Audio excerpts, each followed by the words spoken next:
Olá a todos, eu sou o professor André Diogo, professor de filosofia. Hoje a gente vai para uma aula de filosofia muito interessante, que é a aula sobre o nascimento da tragédia, do Nietzsche. E aí eu trouxe até aqui uma arte para vocês, para a gente sintetizar um pouco o que vai ser a aula de hoje, o tema da aula de hoje. Basicamente, o Nietzsche vai falar que o nascimento da tragédia, tá bem aqui o título do livro, o nascimento da tragédia vai ocorrer a partir de uma briga entre duas grandes divindades gregas, dois grandes deuses gregos, que foi Apolo e Dionísio, ou melhor dizendo, os dois impulsos que derivariam disso, né?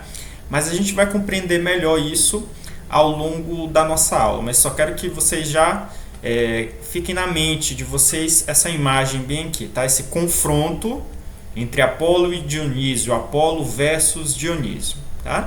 A aula de hoje vai ser a aula 2.1.7, o nascimento da tragédia do Nietzsche, Friedrich Nietzsche, seção 1. Depois a gente vai ler a seção 1 do Nietzsche. A gente vai começar essa aula fazendo a revisão dos conteúdos já trabalhados. Então vamos lá. São as 6 aulas anteriores, né, que a gente já trabalhou. Primeira aula que a gente trabalhou aqui para o segundo ano do ensino médio, na disciplina Filosofia, foi a aula sobre metodologia de estudos. Então a gente viu que para a gente ler um texto, e a gente vai aplicar isso daqui mais tarde, para a gente ler um texto, a gente precisa primeiro fazer uma leitura geral, depois um fichamento e depois um resumo sobre o texto.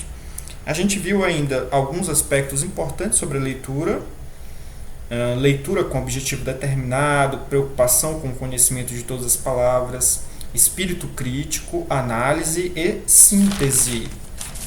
Segunda aula, autopsicografia, poema do Fernando Pessoa. Poema que ele começa com o seguinte: o poeta é um fingidor.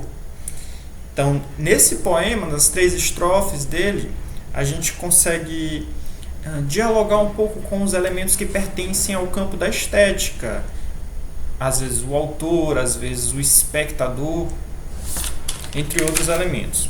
Depois, na terceira aula, a gente praticou uma investigação sobre o tema da estética. Então, essa investigação consistiu no ato de vocês irem buscar o conhecimento de vocês. Na terceira aula, eu pedi apenas que vocês lessem um texto que eu passei, lessem e sublinhassem. E na quarta aula, eu pedi que vocês relessem apenas aquilo que foi sublinhado e, a partir do que foi sublinhado, que vocês construíssem um resumo de um texto. E é justamente assim que a gente constrói o resumo de um texto. A gente não faz um resumo a partir de cada linha, não. A gente faz apenas um resumo a partir das ideias principais. Na nossa quinta aula, a gente viu a parte 1 da nossa aula sobre estética. Então, a gente viu qual era a origem do termo estética, o que significava o belo. Já na sexta aula, a gente foi para a parte 2 do tema estética. Aí a gente viu qual é a diferença entre interpretação idealista e empirista e a interpretação do Kant. E hoje a gente vai para a nossa sétima aula. Vamos lá. A nossa sétima aula, que vai ser o nascimento da tragédia do Nietzsche, seção 1, a gente tem que primeiro compreender em relação ao tema principal da aula de hoje, que é em relação à tragédia. Então, talvez nas aulas de artes vocês já estudaram as tragédias gregas, mas aqui a gente vai enfatizar novamente. Então, vamos compreender o que é a tragédia. A gente vai ler e depois reler sublinhando. A tragédia é uma forma de arte grega que contribuirá para o que hoje chamamos de teatro. Na tragédia, sentimentos como amor, ódio, medo ou traição eram apresentados. Em geral, as tragédias possuem um terrível final. Vamos ler de novo para a gente destacar as ideias principais.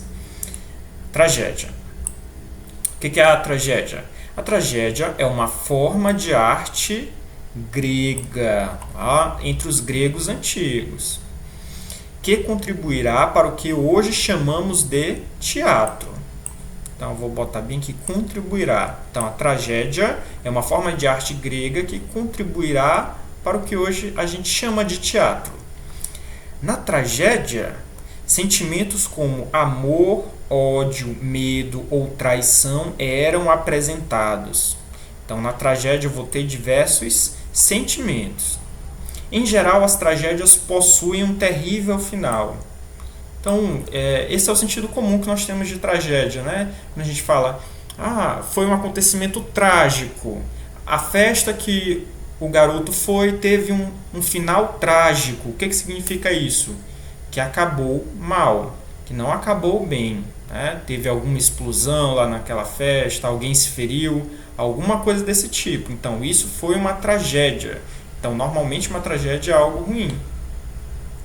Tá? Então, aqui eu tenho um exemplo da tragédia, mas principalmente aquilo que hoje a gente chama de teatro. Então, o teatro que a gente assiste hoje em dia pode ser uma forma de tragédia. Tá? Então, o que hoje em dia a gente faz quando nós vamos no teatro assistir alguma peça, às vezes assistimos pela internet mesmo, é a mesma coisa, em partes, a mesma coisa que os gregos faziam quando eles iam assistir as tragédias lá nas cidades deles. Agora a gente já vai adentrar para a nossa obra. Tá? A obra O Nascimento da Tragédia de Nietzsche. Quem foi o Nietzsche? Nietzsche foi um filólogo e filósofo alemão que teve muita importância para a filosofia alemã do século XIX, mas principalmente teve uma leitura maior, uma interpretação maior a partir do século XX. Hoje em dia, por exemplo, no Brasil, o Nietzsche, junto com o Kant, o Platão, são um dos filósofos mais lidos. Então, Nietzsche, século XIX, tá? Foi filólogo e filósofo alemão. A gente vai ficar principalmente com esse aqui, tá? Filósofo alemão. Tá aqui a foto do Nietzsche. Tá? Então, Nietzsche teve muita importância e, curiosamente, essa obra aqui que a gente está trazendo, O Nascimento da Tragédia, foi a primeira obra publicada pelo Nietzsche. Ela é uma obra de 1872. Tá?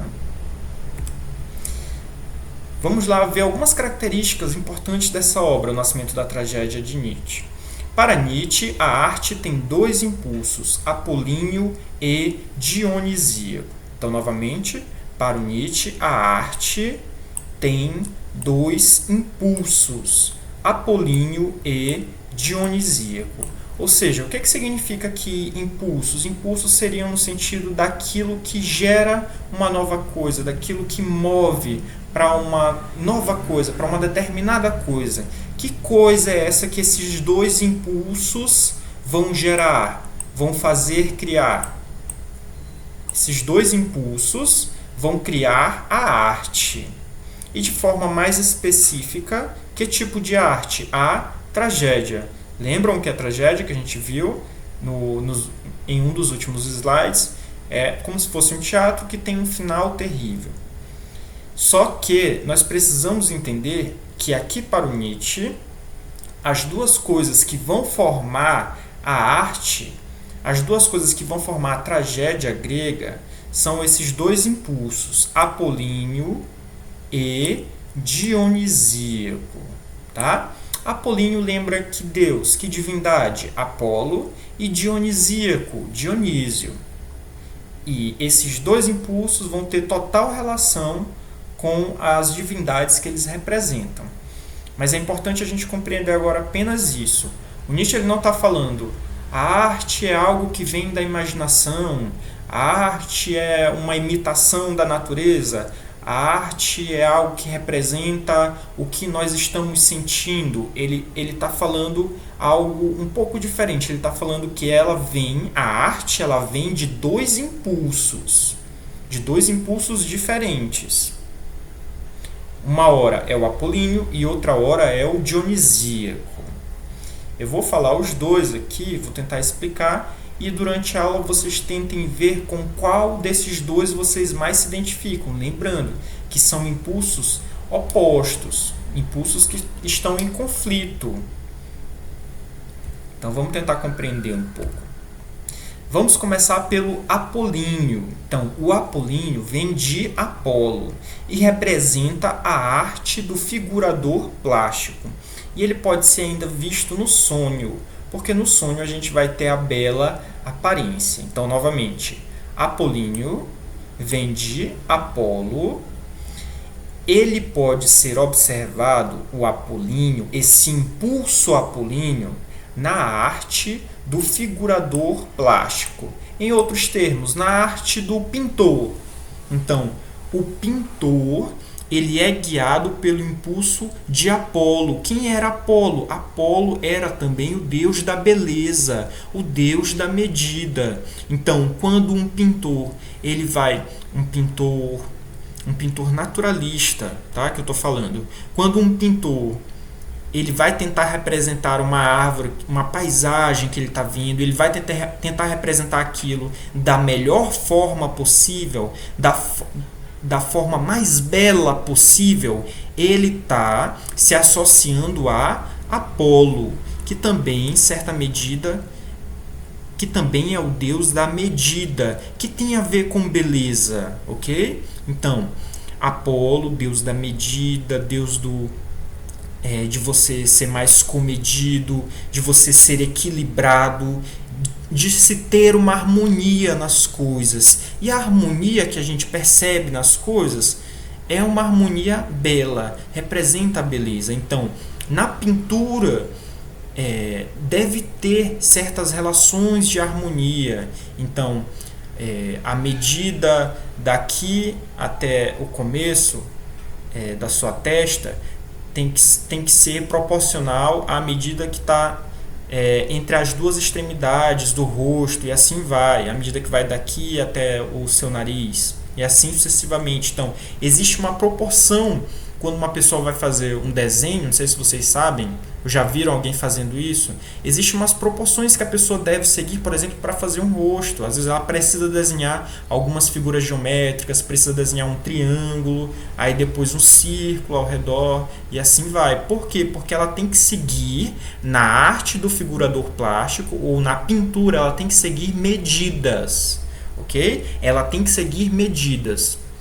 E medida significa você ter um certo padrão que você tem que seguir. Se você fugir daquela medida, você vai se tornar algo feio, algo que não vai ter uma beleza. E aí você vai deixar de ter esse impulso apolíneo. Então, o impulso apolíneo, ele é representado pela arte do figurador plástico, ou, em outros termos, pela arte do pintor. Onde o impulso apolíneo pode ser visto em nós mesmos? Ele pode ser visto no nosso sonho. No nosso sonho. Só que eu estou falando daquele sonho quando você sonha, por exemplo, que você está na beira do rio pescando, e aí do lado tem um churrasco e aquela bela paisagem que você está vendo com seus amigos. Então, tudo aquilo que você está vendo no seu sonho representa a bela aparência. A bela no sentido de algo que tem beleza, que tem medida, que tem harmonia. Então, tudo que você está vendo ali no seu sonho tem uma certa harmonia, tem uma certa beleza, tem uma certa medida. É tudo no seu sonho exatamente do jeito que você quer. Então, ali no seu sonho tem apenas as pessoas que você quer, tem a comida que você mais gosta de comer, tem o lugar que você sonha em ir. Meu sonho é ir viajar para um lugar onde tem muitas florestas, muitas montanhas. Então, no seu sonho vai aparecer exatamente isso. E no seu sonho não vai aparecer nada de feio, não vai aparecer nenhuma árvore cortada, não vai aparecer nenhum passarinho sem a cabeça, sem a asa. Não vai aparecer apenas coisas perfeitas. É isso. Perfeição, medida, beleza. Isso tudo faz parte de Apolo. Apolo é o deus da medida, é o deus da harmonia, é o deus sol, é o deus que representa com o seu brilho toda essa beleza. Só que o sonho da gente, ele é uma realidade ou é uma aparência? É uma aparência. Então, o que significa aparência? É aquilo que não é de verdade, não é? Então, no sonho eu vou ter uma bela aparência, ou seja, é uma beleza, é uma harmonia, mas que ela some assim que você acorda, ela some assim que você percebe que você estava sonhando, assim que você acorda, assim que você desperta para a realidade, ok? Mas o apolíneo é isso, é o impulso que está presente quando a gente sonha. Quando você tente imaginar que você é um pintor, que você é isso bem aqui, ó, que está aqui o figurador plástico, que você é o pintor. O que é que vai acontecer com você? Você vai, dorme e aí você tem um sonho. Aí nesse sonho você vê uma bela paisagem. E aí você é um pintor muito bom, muito bem sucedido. O que que você faz quando você acorda? Você vai e pinta toda essa paisagem. Você pinta. Isso que você colocou lá na sua pintura, ela é verdade ou ela é apenas uma aparência? É uma aparência. Só que a aparência você pode tornar bela, você pode tornar com harmonia. No seu sonho vai estar todo mundo rindo, ninguém vai estar brigando, a sua família vai estar todo mundo se amando. Isso é a harmonia que vai estar lá no seu sonho. Isso é beleza, só que é uma bela aparência, ok? Então, tá aqui o Apolo. O Apolo é o Deus Sol, Deus da medida, Deus da harmonia. O Apolo ele possui o arco. O que significa? Significa que ele consegue mirar em um ponto justo, em um ponto correto, na medida exata. O pintor, quando ele vai fazer a sua arte, a sua pintura, ele precisa estar o tempo todo se controlando, fazendo a medida exata. Precisa estar se controlando a cada pincelada.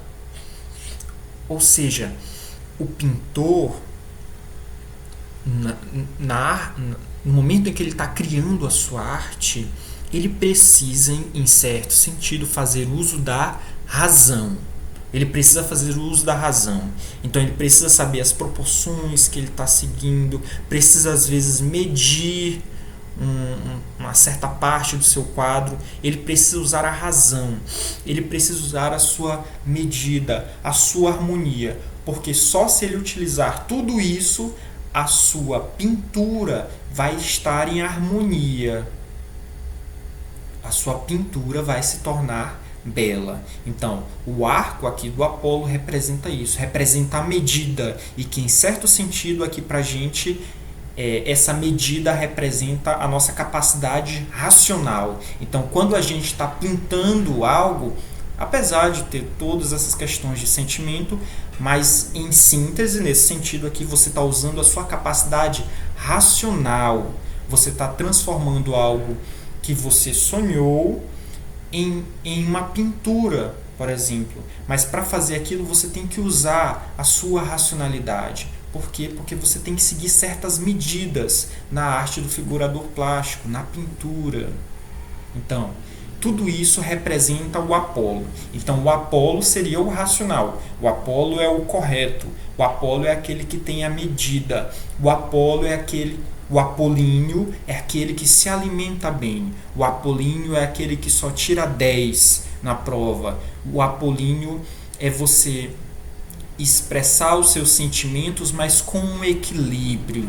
Tudo isso é o apolíneo, é o autocontrole, ok? O apolíneo é isso. Então, quando você faz arte e segue tudo isso, você tem autocontrole na sua arte, você estuda toda a teoria da sua arte, você faz uma medida exata que você sempre busca. Então, tudo isso é o apolíneo, ok? Agora a gente vai para o oposto do apolíneo. E aí vai complicar um pouco para o Apolo. Então vamos tentar compreender primeiro. O dionisíaco, o impulso dionisíaco, vem do deus Dionísio e pode ser observado na arte não figurada da música. E uma metáfora para a gente compreender isso seria através da embriaguez, do autoesquecimento. O Dionísio ele já é um pouco mais pesado, tá? Então vamos tentar compreender primeiro. Dionisíaco, o impulso dionisíaco vem de Dionísio. Dionísio era o deus do vinho, da embriaguez, ou seja, da pessoa ficar bêbada, ficar embriagada. E quando a pessoa fica bêbada, embriagada, o que ela perdeu? Ali que ela começa, você vai conversar com ela não consegue falar direito as palavras, você pergunta para ela quanto é 173, ela é 173 vezes 9, ela não sabe responder. Então, por que acontece isso? Porque durante a embriaguez a pessoa perdeu uma determinada coisa que é muito importante para nós seres humanos. Que coisa é essa? A razão. Ok? Então, Dionísio, deus do vinho, o deus que de certa forma, e o impulso que de certa forma a gente perde a razão. Agora vamos tentar ver onde o dionisíaco é observado. O dionisíaco é observado na música. Na música. Ok? E a música é uma arte não figurada, ou seja, você não pode representar ela. Apesar de você poder colocar ela numa partitura, numa cifra, mas ali na partitura ou na cifra não tem aquele sentimento que a música carrega no momento em que você ouve, que você sente no momento que você ouve uma música. Você escuta um Beethoven, você escuta um Mozart. Então o Mozart tem uma música, se eu não me engano, Lacrimosa, que é uma música que ele fez enquanto ele estava doente, parece. Ele estava no leito de morte, estava morrendo, e aí ele fez essa música para tocar no próprio funeral dele. Então ouça essa música, Lacrimosa, do Mozart, para você perceber como essa música carrega um certo sentido de morte. Parece que você está lá no funeral. Veja também as Baquianas brasileiras, número 5, do Villa-Lobos, compositor brasileiro. São músicas belíssimas. Sonata ao Luar, se não me engano, do Beethoven. As músicas do Chopin. Então, eu estou falando de música clássica, que era um pouco do que o Nietzsche estava falando na época também, quando ele está falando de música. Richard Wagner, mais especificamente. Ele está falando aqui, basicamente, do Richard Wagner, que é um compositor também. Então, a ideia é que a música, no momento em que você está ouvindo a música, aquela música que toca no seu coração, que toca em você, que você sente vontade de chorar, às vezes, quando você a ouve, tudo isso são sentimentos que a ideia de você representar, de você figurar, não dá conta. Quando você está ouvindo uma música que toca muito você, se alguém pedir para você explicar isso que você está sentindo, você não consegue. Por quê? Porque isso é uma outra coisa, isso está indo além da nossa razão. Ok? Então, por isso a música. Por isso a música. Tá? Então, o dionisíaco, ele é observado na música. A metáfora para você compreender o dionisíaco é a embriaguez. Então, o dionisíaco compreendido observado na música, a metáfora, a embriaguez. O que é a embriaguez? A embriaguez, como eu estou falando agora há pouco, você perde a razão, mas é algo muito mais profundo do que isso, muito mais do que você simplesmente perder a razão. É o autoesquecimento. Uma pessoa está embriagada, você chega e pergunta para ela qual é o nome dela, às vezes ela não sabe. Então, isso é autoesquecimento. Mas em termos filosóficos, seria você se ligar, você se desligar de si mesmo e passar a se conectar com todos os outros. Então, por exemplo, não sei se você já viu algum vídeo das pessoas em uma festa, que as pessoas estão alegres ali, conversando com as outras, aí está tendo algum show e as pessoas estão todas dançando. Questão, se tivesse tocando uma música para apenas uma pessoa e ela no meio da rua, será se ela ia ficar dançando? Será se ela ia ficar alegre? Talvez, se ela tivesse com essa metáfora da embriaguez, naquele momento ela ia fazer. Por quê? Porque a pessoa, quando ela está nesse estado de embriaguez, ela perde a razão, perde a vergonha, ela possui o autoesquecimento, que significa aqui pra gente não apenas você esquecer de si mesmo, mas sim você se conectar com todos os outros. e, de certa forma, você se conectar com a natureza. Você se conecta com a natureza e não consigo mesmo. Ou seja, quando você perde a razão, a sua capacidade racional, você passa a se conectar com os outros, com a natureza. Ok? Então tá aqui o Dionísio, deus do vinho, deus dos prazeres, deus da carne, em certo sentido. Então, aqui o Dionísio ele representa tudo que tem de mais natural. E, em certo sentido, a gente às vezes é guiado por esses impulsos também, de ir até a natureza. Quando uma pessoa ela se embriaga, ela está buscando voltar àquele estado de natureza dela, aquele estado em que ela é feliz, aquele estado em que ela não tem problemas. E ao mesmo tempo um estado em que ela se conecta à natureza, E aí a natureza possui uma certa verdade. Então é como se a pessoa, no estado de embriaguez, ela expressasse realmente quem ela é. Ok? Vamos tentar fazer apenas alguns paralelos aqui com o apolíneo e o dionisíaco. Então, enquanto no apolíneo eu tenho a bela aparência, que está bem aqui, a bela aparência, então você fica na frente do espelho. Antes de ir para a festa, por exemplo, você é apolíneo.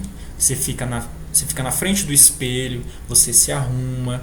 Depois da festa, você é dionisíaco. Por quê? Porque você já tomou o seu refrigerante, né? Tá cheio de açúcar no sangue. Então, você esqueceu de si mesmo. E aí você tá todo descabelado, você vai dormir no chão, você come demais. Tudo isso é dionisíaco. Sabe quando você vai para uma festa e ali tá cheio de comida, e aí o Apolo dentro de você fica falando, não come muito, coma só o necessário. E o dionisíaco fala, não, come tudo. Come, senão outra pessoa vai comer. Come, amanhã você corre 10 km para perder isso que você ganhou hoje. Então, o dionisíaco seria isso. Você esquece de si mesmo, você esquece da sua saúde e segue os seus impulsos, aquilo que você tem vontade de fazer. Isso é o dionisíaco. E qual é a forma de arte que a gente pode ver isso? Na música. A música ela consegue potencializar os sentimentos muito mais do que na pintura. A pintura seria uma medida, um equilíbrio. A música não, a música é o desequilíbrio. Então, normalmente, quando as pessoas estão em estado de embriaguez, está tocando uma música, não é? Ou você já viu alguém embriagado vendo uma pintura, vendo um quadro? Não, né? A questão agora é, esses dois impulsos, o apolíneo e o dionisíaco, eles vão se unir. É como se antes, turma, vamos tentar imaginar assim. Primeiro surgiu a pintura, ok? Então, lá na época pré-histórica, não, nos primórdios da humanidade, na antiguidade, existia a pintura. Aí depois começou a ter a música. E aí o que foi que uma determinada pessoa fez? Uma cultura fez? Pegou a pintura, juntou com a música, pintura, música e formou o teatro. Ou formou a tragédia. É simplesmente isso, ok? Então, é nesse sentido que a gente está trabalhando agora. Simplesmente isso. Então, em termos filosóficos, eu vou unir a arte do figurador plástico com a arte não figurada da música para formar a tragédia, o fenômeno estético da tragédia. Lembrando, estética que a gente trabalha é filosofia da arte também, e a gente está vendo uma forma específica de arte, que é a tragédia. Então, a tragédia surgiu de dois impulsos, do impulso apolíneo, que pode ser representado na pintura, e do impulso dionisíaco, que está presente na música. Ok? Vamos tentar agora fazer a leitura da seção 1 do Nascimento da Tragédia, para a gente tentar ver na prática ou melhor, para a gente ver no próprio Nietzsche, como é que ele desenvolve essas questões, né? Então a gente vai ler apenas a seção 1, a gente vai ler, depois reler sublinhando, ok? Seção 1 do Nascimento da Tragédia. Vou ficar bem aqui, tá? Seja o que for aquilo que possa estar na base deste livro problemático, deve ter sido uma questão de primeira ordem e máxima atração. Aqui, tá certo. E máxima atração. Ademais, uma questão profundamente pessoal. Testemunho disso é a época em que surgiu e a despeito da qual surgiu, ou seja, a excitante época da Guerra Franco-Prussiana, de 1870 a 1871. Enquanto o troar da Batalha de Worth se espalhava por sobre a Europa, o cismador de ideias e amigo de enigmas, a quem coube a paternidade deste livro, achava-se algures em um recanto dos Alpes, muito entretido em cismas e enigmas, e por consequência, muito preocupado e despreocupado ao mesmo tempo, anotando seus pensamentos sobre os gregos, núcleo deste livro bizarro e mal acessível a que será dedicado este tardio prefácio, ou pós-fácio. Deixa eu ver se eu estou certo, gente, perdão. Só um minuto. Acredito que esse aqui é o prefácio e não o livro. Isso, pronto. Vem aqui. Seção 1, tá, do livro. Perdão. Então, vamos recomeçar aqui mesmo. Ali era só o prefácio. Vamos para a seção 1 do livro. Tá? Teremos ganho muito a favor da ciência estética. O que é ciência estética? Filosofia da arte, que a gente está vendo aqui. Se chegarmos não apenas à intelecção lógica, mas à certeza imediata da introvisão, Anschauung, de que o contínuo desenvolvimento da arte está ligado à duplicidade do apolíneo e do dionisíaco, da mesma maneira como a procriação depende da dualidade dos sexos, em que a luta é incessante e onde intervêm periódicas reconciliações. Tomamos estas denominações dos gregos, que tornam perceptíveis à mente perspicaz os profundos ensinamentos secretos de sua visão da arte, não a bem dizer por meio de conceitos, mas nas figuras penetrantemente claras de seu mundo dos deuses. A seus dois deuses da arte, Apolo e Dionísio, vincula-se a nossa cognição de que no mundo helênico existe uma enorme contraposição quanto a origens e objetivos entre a arte do figurador plástico, a apolínea, e a arte não figurada, da música, a de Dionísio.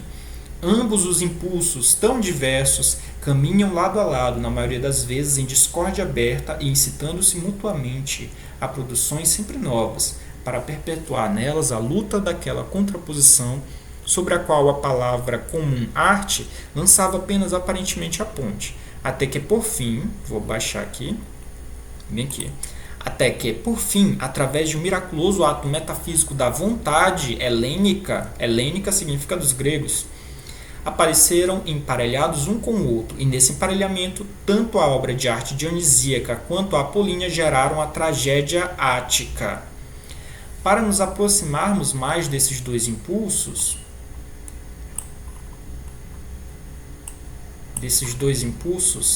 separados entre si do sonho e da embriaguez, entre cujas manifestações fisiológicas cabe observar uma contraposição correspondente à que se apresenta entre o apolíneo e o dionisíaco.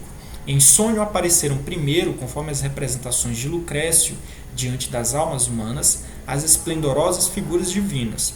Em sonho foi que o grande plasmador viu a fascinante estrutura corporal de seres super-humanos.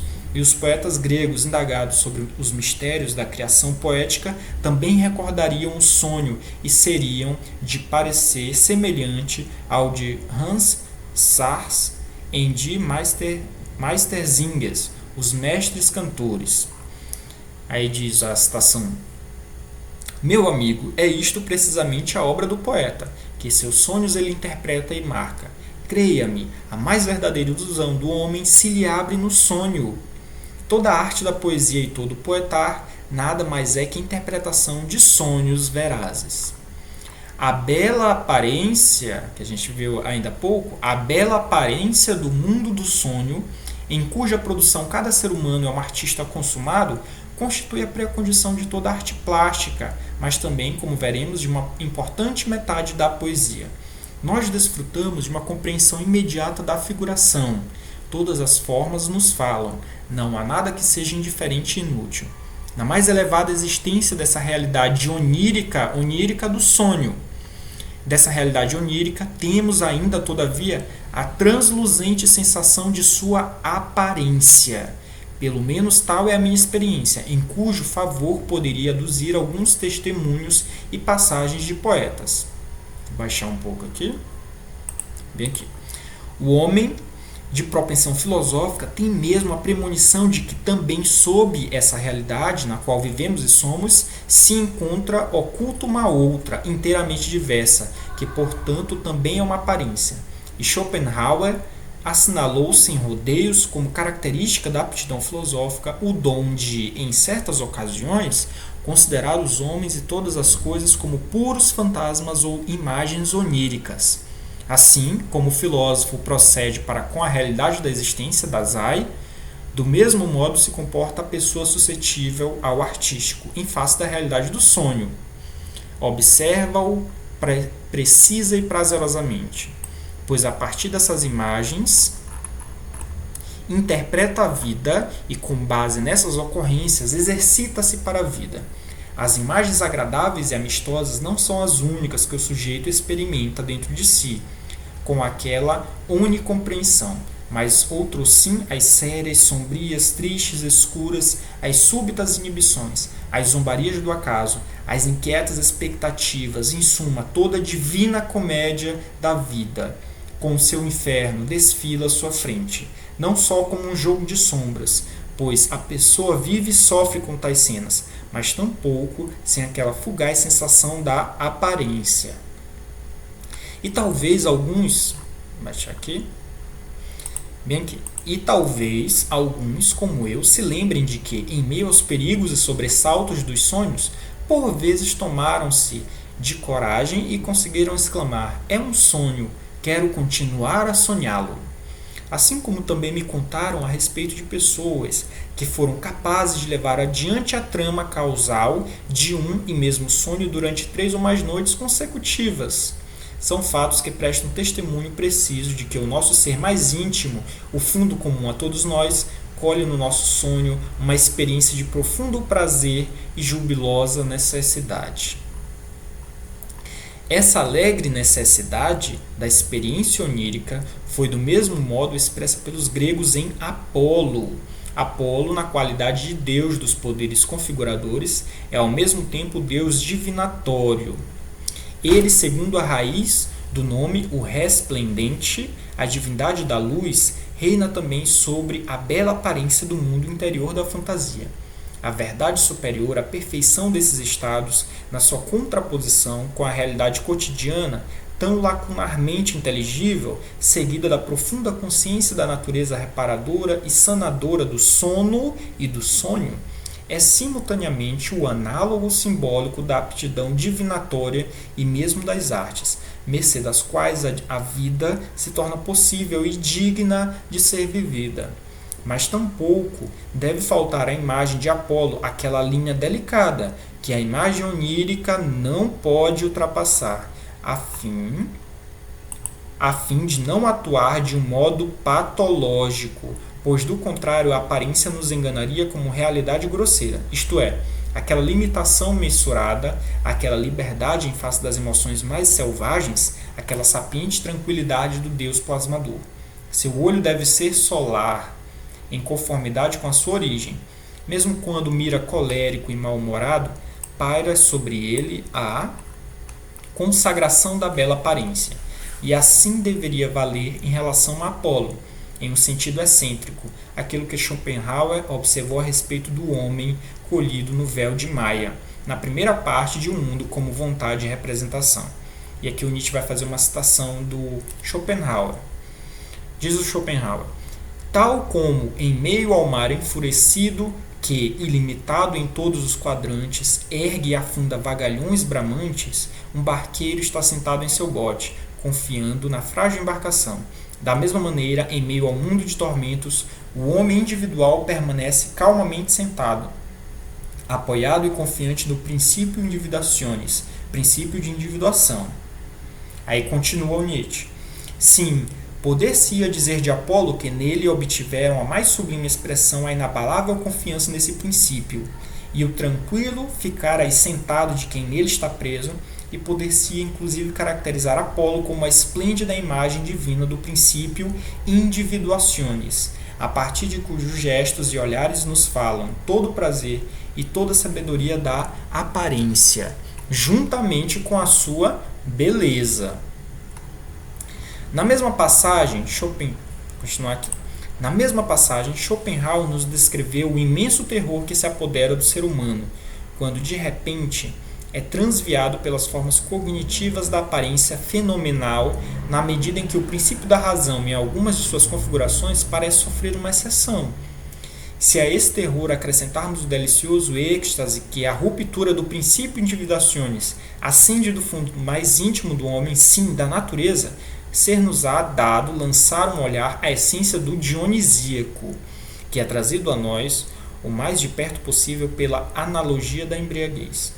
Seja por influência da beberagem narcótica, da qual todos os povos e homens primitivos falam em seus hinos, ou com a poderosa aproximação da primavera a impregnar toda a natureza de alegria, despertam aqueles transportes dionisíacos por cuja intensificação o subjetivo se esvanece em completo autoesquecimento.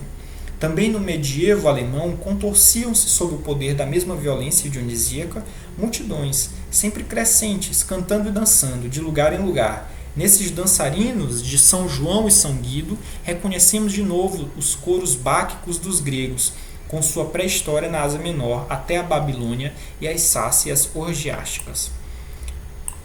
Há pessoas que, por falta de experiência ou por embotamento de espírito, se desviam de semelhantes fenômenos, como de moléstias populares, e, apoiados no sentimento de sua própria saúde, fazem sarcásticas ou compassivas diante de tais fenômenos. Essas pobres criaturas não têm, na verdade, ideia de quão cadavérica e espectral fica essa sua sanidade, quando diante delas passa bramando a vida cadente do entusiasta dionisíaco.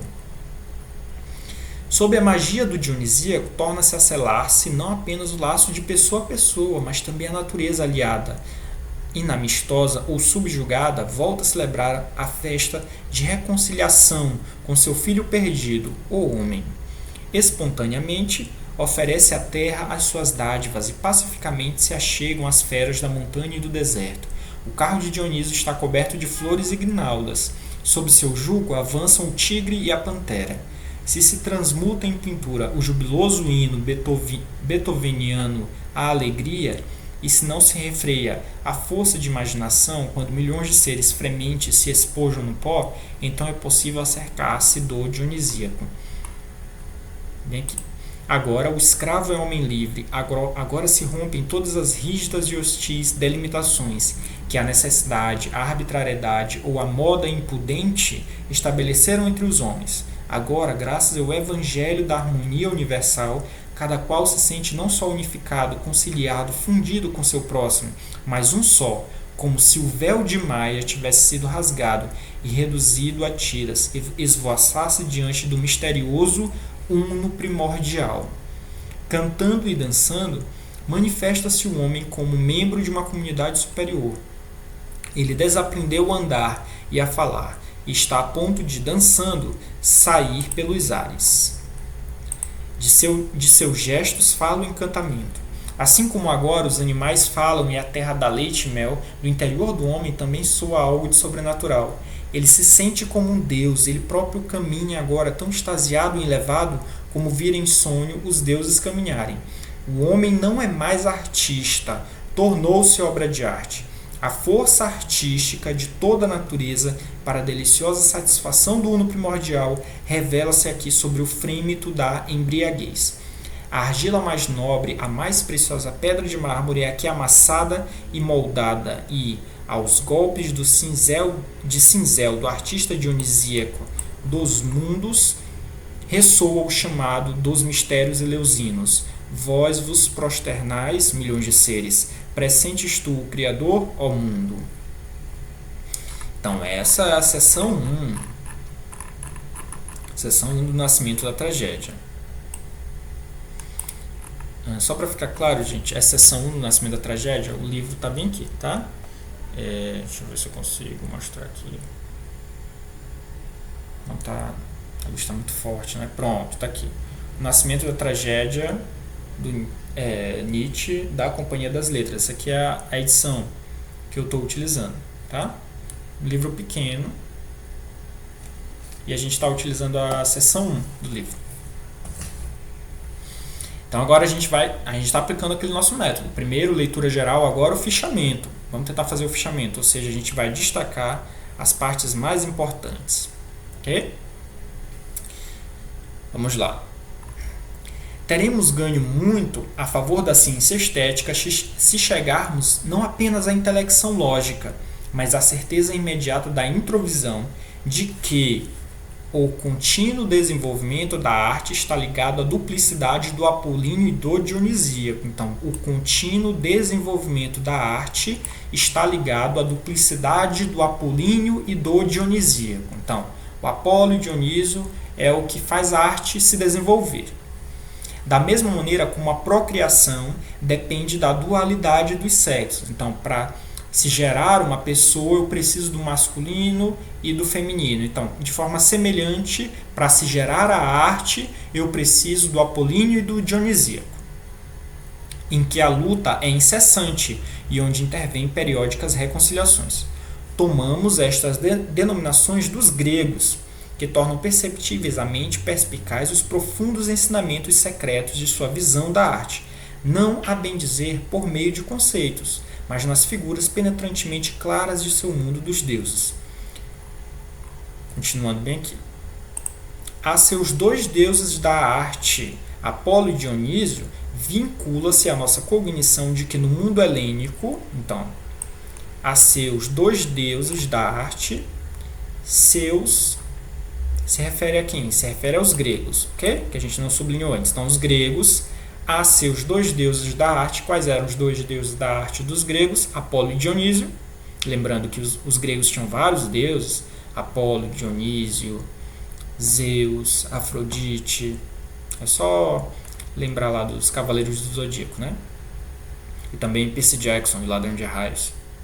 A seus dois deuses da arte, Apolo e Dionísio, vincula-se a nossa cognição de que no mundo helênico existe uma enorme contraposição, ou seja, luta quanto a origens e objetivos entre...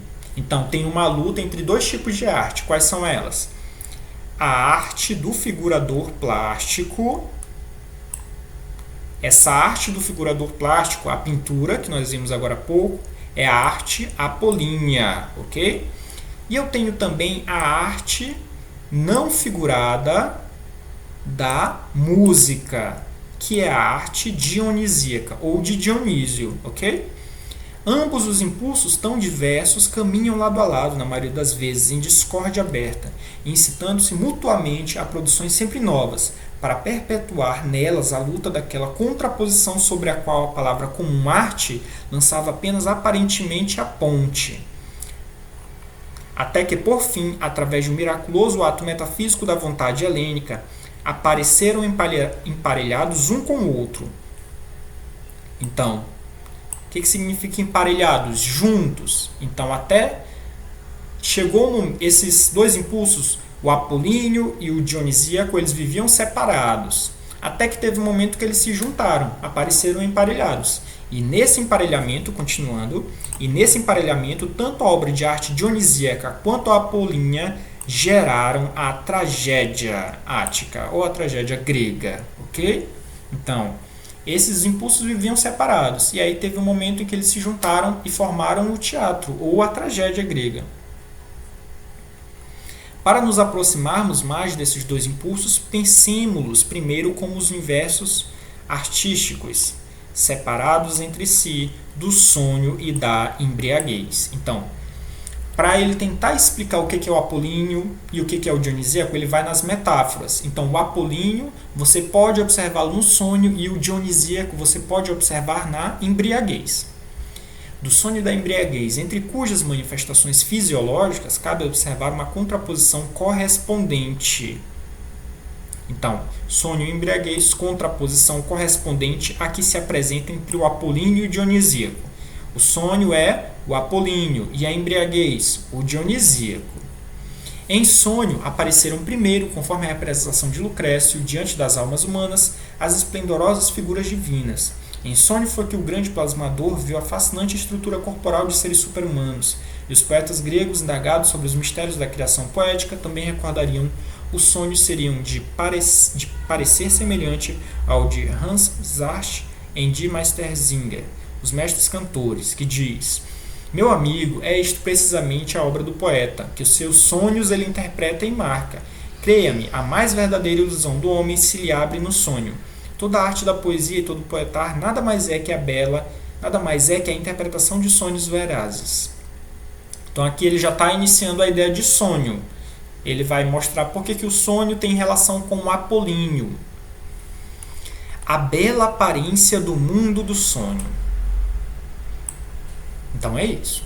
O seu sonho, aquele que você tem uma paisagem, as pessoas que você mais gosta, todas rindo ao seu redor, você comendo a melhor comida, tudo isso é a bela aparência do sonho, em cuja produção cada ser humano é um artista consumado, constitui a precondição de toda a arte plástica. Então, para você ser um pintor, você tem que sonhar, seria isso. Mas também, como veremos, de uma importante metade da poesia. Nós desfrutamos de uma compreensão imediata da figuração. Todas as formas nos falam, não há nada que seja indiferente e inútil. Na mais elevada existência dessa realidade onírica, temos ainda, todavia, a transluzente sensação de sua aparência. Vou baixar um pouco. De sua aparência. Ou seja, no sonho você percebe que aquilo é só aparência, que aquilo é só uma ilusão. Pelo menos tal é a minha experiência, em cujo favor poderia aduzir alguns testemunhos e passagens de poetas. O homem de propensão filosófica tem mesmo a premonição de que, também sob essa realidade na qual vivemos e somos, se encontra oculta uma outra, inteiramente diversa, que portanto também é uma aparência. E Schopenhauer assinalou sem rodeios como característica da aptidão filosófica o dom de, em certas ocasiões, considerar os homens e todas as coisas como puros fantasmas ou imagens oníricas. Assim como o filósofo procede para com a realidade da existência, do mesmo modo se comporta a pessoa suscetível ao artístico, em face da realidade do sonho. Observa-o, então, assim como o filósofo procede para com a realidade da existência, do mesmo modo se comporta a pessoa em face do sonho. A pessoa suscetível ao artístico em face da realidade do sonho. Ele vai falar agora como é que a pessoa se comporta quando ela está sonhando. E se ela for um artista, como é que ela se comporta. Observa-o precisa e prazerosamente, pois a partir dessas imagens interpreta a vida e com base nessas ocorrências excita-se para a vida. As imagens agradáveis e amistosas não são as únicas que o sujeito experimenta dentro de si.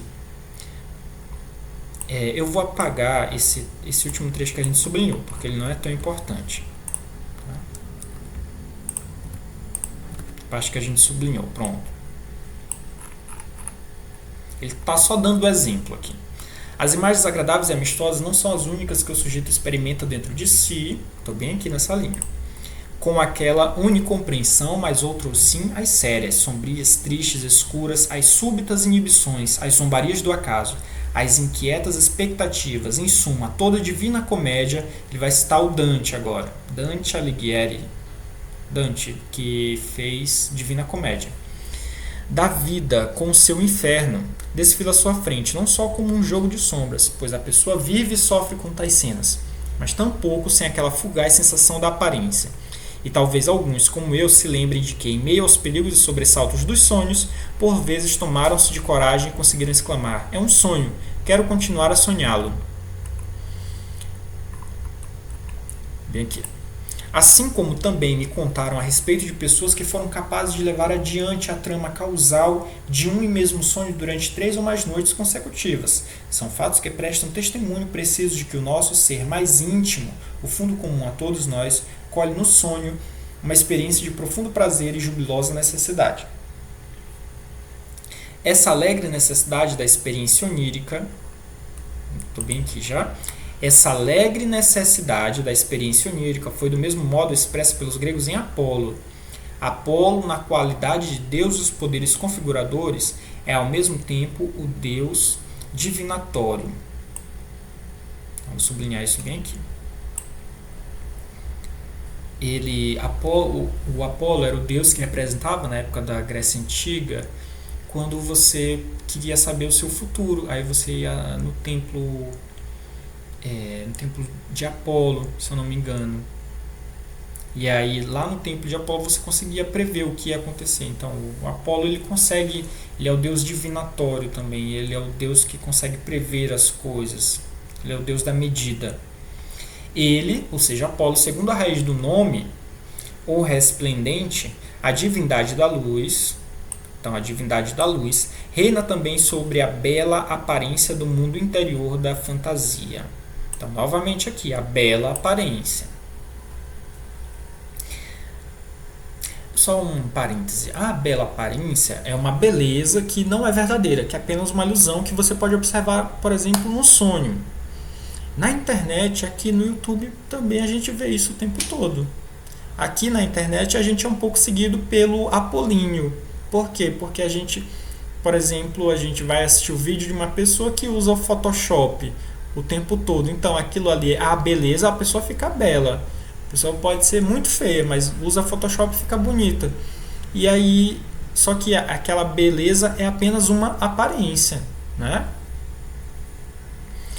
Do mundo interior da fantasia.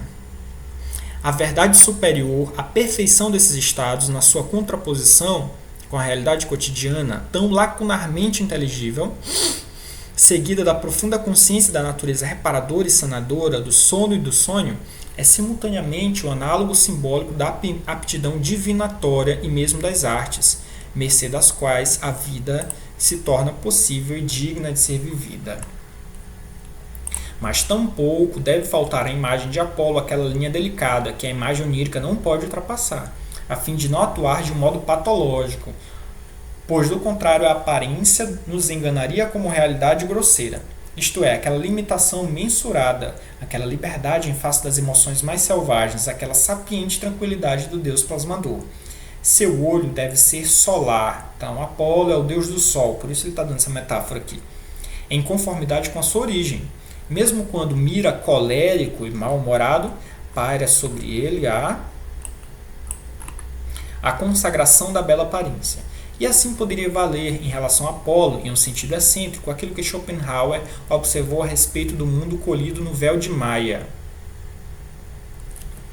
A ideia do véu de Maia seria o seguinte, seria uma ideia que diz o seguinte: tudo que você observa é apenas uma ilusão, uma fantasia. É como se tudo que você estivesse observando tivesse sido coberto por um véu,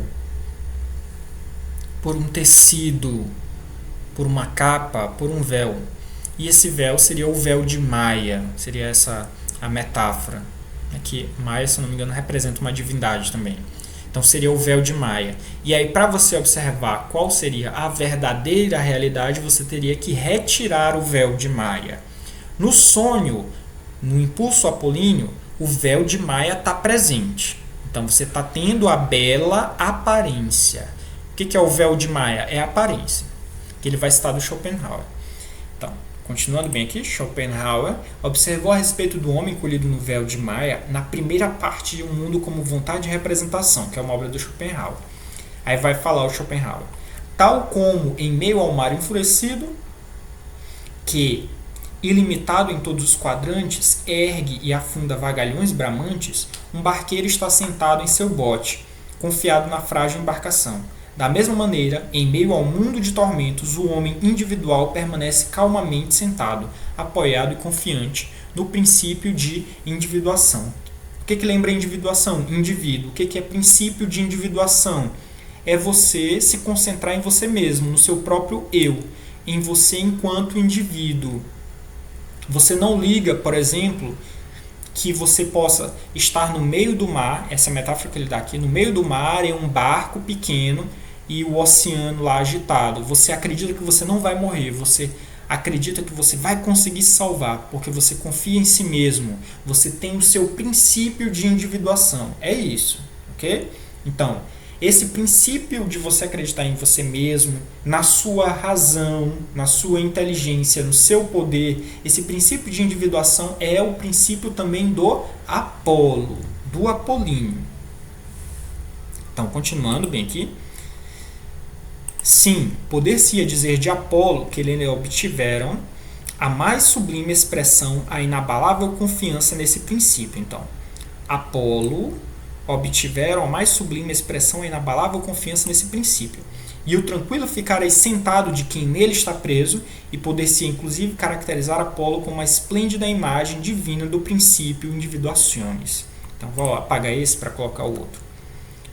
Caracterizar Apolo como uma esplêndida imagem divina do princípio individuationis, princípio de individuação. A partir de cujos gestos e olhares nos falam todo o prazer e toda a sabedoria da aparência, juntamente com a sua beleza. Continuando aqui. Na mesma passagem, Schopenhauer nos descreveu o imenso terror que se apodera do ser humano quando, de repente, é transviado pelas formas cognitivas da aparência fenomenal. Desculpa. Na medida em que o princípio da razão, em algumas de suas configurações, parece sofrer uma exceção. Se a esse terror acrescentarmos o delicioso êxtase que a ruptura do princípio individuações acende do fundo mais íntimo do homem, sim da natureza, ser-nos-á dado lançar um olhar à essência do dionisíaco, que é trazido a nós o mais de perto possível pela analogia da embriaguez. Então, eu vou tentar marcar apenas as palavras mais importantes. Então, vamos voltar ao exemplo lá do barco. Então, o cara está em um barco no meio do oceano e o oceano agitado. O que o Apolíneo diz para ele? Diz para ele confiar no seu barco, em confiar nele mesmo, que ele vai conseguir salvar. Então, isso é o princípio de individuação. Só que, em um certo momento, começa a surgir um terror. Sublinhei aqui no texto. Esse terror, ele se dá quando você começa a pensar o seguinte: vai vir uma onda imensa e vai quebrar o meu barco. O que o barco é? O princípio de individuação. Ruptura do princípio de individuação. E o que vai acontecer quando o seu barco quebrar? Você vai afundar. E aí você vai cair no mar, cair no oceano. Então, acende do fundo mais íntimo do homem, sim, da natureza, ser-nos-á dado lançar um olhar à essência do dionisíaco, que é trazido a nós o mais de perto possível pela analogia da embriaguez. Muito mais do que isso, o impulso dionisíaco é aquele momento em que o cara está lá no mar, no barco, no oceano agitado, e ele tem vontade de se jogar logo. É isso que seria um impulso dionisíaco em certo sentido aqui. Seria você se jogar logo para a natureza. Você romper o princípio de individuação. Você não dar mais crédito, você não ligar, você não dar mais importância para você mesmo. Seria isso, né? Você não se importar mais consigo mesmo. Você só quer ir. Você só quer se jogar no mar. Só isso. Seja por influência da beberagem narcótica, da qual todos os povos e homens primitivos falam em seus hinos, ou com a poderosa aproximação da primavera a impregnar toda a natureza de alegria, despertam aqueles transportes dionisíacos, por cuja intensificação o subjetivo se esvanece em completo autoesquecimento. Então, vou sublinhar aqui. Transportes dionisíacos, por cuja intensificação o subjetivo se esvanece em completo autoesquecimento. Então você vai lanchar com seus amigos. E aí chega lá, você come um hambúrguer. Aí o dionisíaco, o impulso dionisíaco fala para você: come mais um que você está com vontade. Aí você come o segundo e come o terceiro hambúrguer. Quando chega no quarto hambúrguer, você está passando mal e os seus amigos estão todos lá rindo de você. Só que você não liga muito para isso, você só quis comer um hambúrguer. Você passou por um processo de autoesquecimento, você perdeu a vergonha dos outros. Seria isso. Quando você perde a vergonha dos outros, é como se você tivesse esquecido de si mesmo, de se colocar em si mesmo perante o mundo. Você só quer realizar os seus impulsos. E os nossos impulsos vêm da natureza. Então a fome é um exemplo. Então quando você está realizando os seus impulsos, que são coisas da natureza, você está sendo mais dionisíaco. A dança, por exemplo. A dança, quando você está dançando, feliz, alegre, você quer expressar uma energia que o seu corpo está sentindo. Então ali é algo dionisíaco. Ali você parece que está se aproximando mais da natureza. E ao mesmo tempo, quando a pessoa está dançando, ela não dá muita importância de ela estar passando vergonha. Por quê? Porque ela está no processo de autoesquecimento. É como se ela estivesse em transe. Seria isso. A sensação de transe. O transporte dionisíaco que ele está falando aqui. Continuando.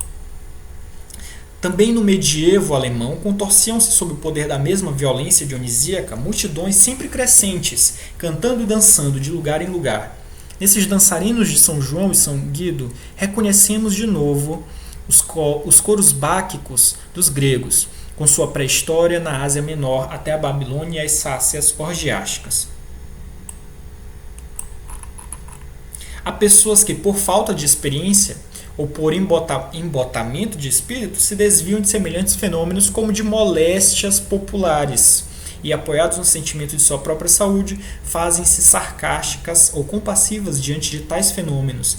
Essas pobres criaturas não têm, na verdade, ideia de quão cadavérica e espectral fica essa sua sanidade, quando diante delas passa bramando a vida candente do entusiasta dionisíaco. Eu vou dar um exemplo aqui de festa popular, que ele fala moléstias populares, mas a gente tem uma festa, principalmente no Brasil, que é o carnaval. Então o carnaval é o maior exemplo de expressão do impulso dionisíaco, onde todo mundo está ali se divertindo, todo mundo esquece de si mesmo, ninguém tem vergonha de estar dançando, de estar se divertindo, as pessoas estão ali juntas, umas com as outras e ao mesmo tempo com a natureza. Então, tá chovendo, às vezes chove lá na passarela, lá no desfile das escolas de samba, tá chovendo, mas as pessoas continuam se divertindo, continuam dançando, quando normalmente a gente fica com vergonha de banhar na chuva, a gente não quer se molhar, não quer ficar doente. O dionisíaco, você esquece isso, você esquece a sua saúde, você se esquece. Você só quer ir para a natureza, você só quer realizar os seus impulsos, você só quer esquecer de si mesmo, você só quer esquecer dos seus problemas. Né? Quando você vai tomar um lanche, né?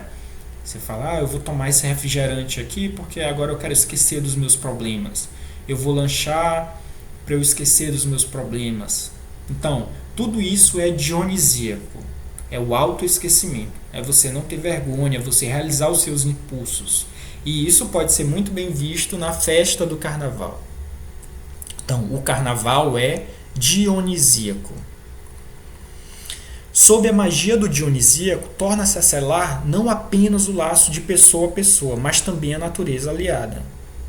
Então, torna a selar-se não apenas o laço de pessoa a pessoa, mas também a natureza.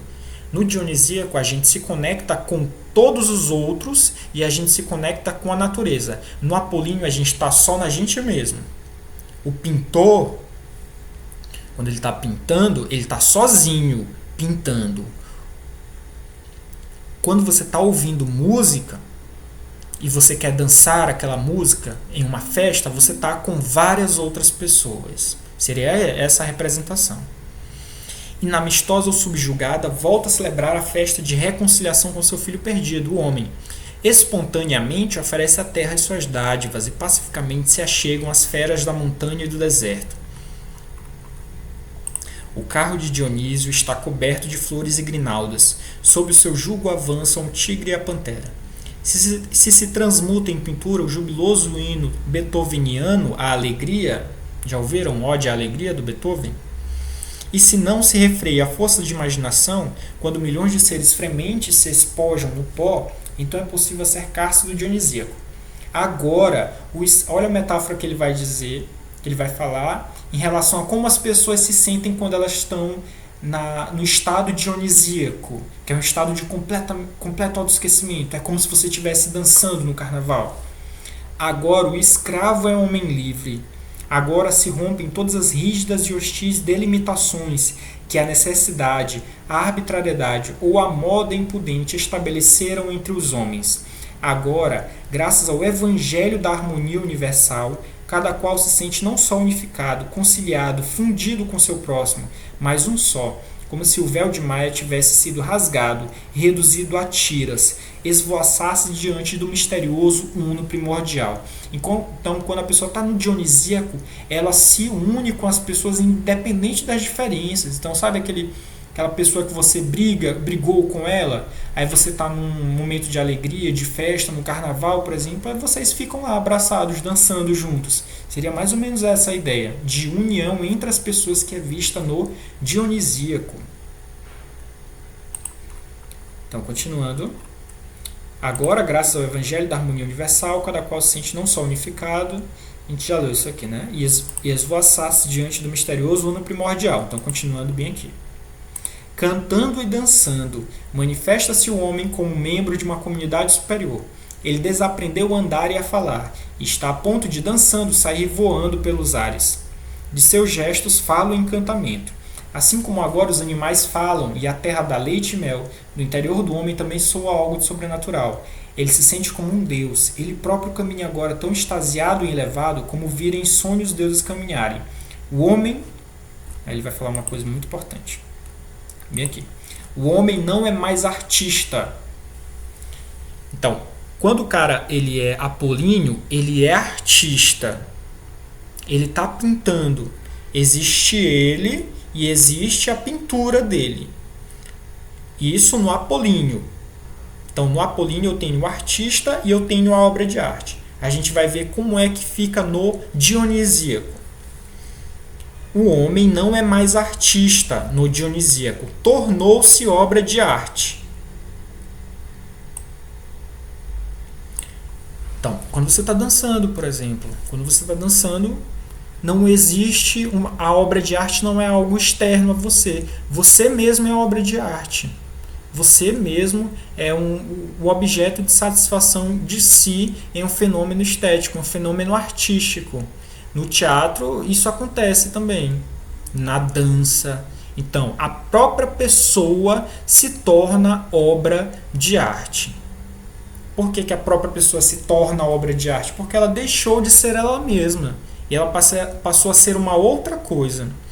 É como se, quando a pessoa ela se entrega para a natureza, ela vai para uma festa que está com todo mundo e está chovendo, ela continua nessa festa. Então ela se entregou totalmente à natureza. É como se ela deixasse de ser o artista e agora o artista é a natureza. A natureza é o artista e a pessoa se transformou em obra de arte no momento dionisíaco. O homem não é mais artista, tornou-se obra de arte. A força artística de toda a natureza para a deliciosa satisfação do uno primordial revela-se aqui sobre o frêmito da embriaguez. A argila mais nobre, a mais preciosa pedra de mármore é aqui amassada e moldada. E, aos golpes de cinzel do artista dionisíaco dos mundos, ressoa o chamado dos mistérios eleusinos. Vós os prosternais, milhões de seres, pressentes tu, o Criador, ó mundo. Ok? Então vamos tentar ver só o que a gente sublinhou para a gente dar um fechamento aqui e a gente encerrar nossa aula, tá? Então, a gente viu que a arte, eu vou tentar clicar aqui perto de onde eu estou lendo, tá? Estou tentando resumir. Então, a arte ela se desenvolve a partir de dois impulsos. Quais são eles? Apolíneo e dionisíaco. Onde é que surgiram esses impulsos? Nos gregos. Por que foram entre os gregos? Porque eles tinham dois deuses da arte, Apolo e Dionísio. O Apolo representa a arte do figurador plástico e o Dionísio, a música. E aí os dois se juntaram e formaram a tragédia. Então, novamente, é como se antes tivesse só o Apolíneo, só a pintura. E depois surgiu a música, o dionisíaco. E aí uma hora esses dois se juntaram. A pintura e a música se juntaram e formaram o teatro. E aí ele vai falar das metáforas do sonho e da embriaguez, nas quais você pode observar. O sonho é o apolíneo e a embriaguez, o dionisíaco. Sobre o apolíneo, de forma mais específica, eu vou ter a bela aparência. É uma beleza que é apenas uma ilusão. Quem é Apolo? Apolo é o deus da luz, deus da bela aparência e, em certo sentido, deus da beleza. O Apolo representa o princípio de individuação, você ficar em você mesmo, você ficar apenas confiando em você mesmo. Então, o Apolo representa o princípio de individuação. Mas se por um certo momento você ficar com medo, você sentir um exemplo, você sentir um sentimento de terror, você sentir que você vai ser... o seu princípio de individuação vai ser rompido, você ter a sensação de que um meteoro vai cair na Terra e de que você não pode fazer nada. Então já era o seu princípio de individuação. Quando você sente isso, que você está se rompendo, você passa a entrar no estado de natureza, no estado dionisíaco, que pode ser visto na embriaguez.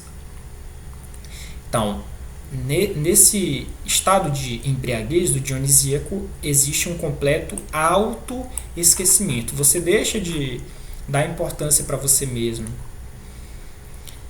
Então, no dionisíaco, eu tenho uma união de pessoa a pessoa e de pessoa com a natureza. Então, você se joga para a natureza. E no dionisíaco, você deixa de ser artista, você passa a ser obra de arte. Ok? Então, vamos voltar aqui para o nosso slide, para a gente finalizar. Então, aqui as referências que a gente trabalhou, tá? Tem aqui um texto sobre tragédia de Lindomar Araújo e o nascimento da tragédia do Nietzsche. Então, dessa forma, a gente encerra aqui a nossa aula. Se você tiver alguma dúvida, algum comentário, pode deixar aqui na caixa de comentários do YouTube ou pode me mandar um e-mail. Até a próxima aula.